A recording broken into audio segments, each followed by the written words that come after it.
Genesis chapter 8. But God remembered Noah and all the wild animals and the livestock that were with him in the ark. And he sent a wind over the earth, and the waters receded.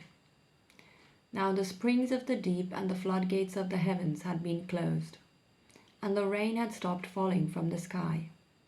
The water receded steadily from the earth. At the end of the 150 days the water had gone down, and on the 17th day of the 7th month the ark came to rest on the mountains of Ararat.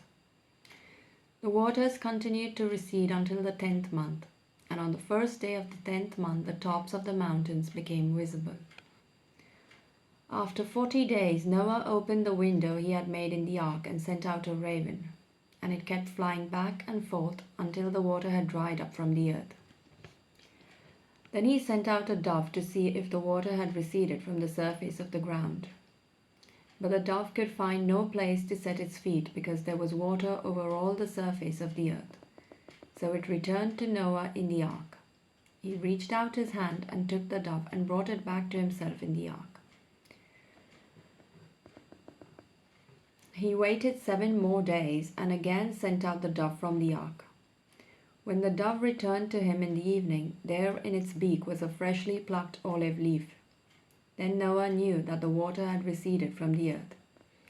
He waited 7 more days and sent the dove out again, but this time it did not return to him.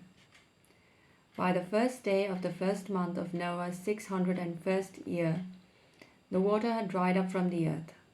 Noah then removed the covering from the ark and saw that the surface of the ground was dry. By the 27th day of the 2nd month, the earth was completely dry. Then God said to Noah, "Come out of the ark, you and your wife, and your sons and their wives. Bring out every kind of living creature that is with you, the birds, the animals, and all the creatures that move along the ground, so they can multiply on the earth and be fruitful and increase in number upon it." So Noah came out together with his sons and his wife and his sons' wives.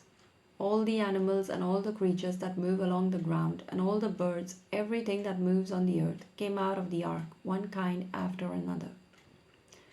Then Noah built an altar to the Lord, and taking some of all the clean animals and clean birds, he sacrificed burnt offerings on it.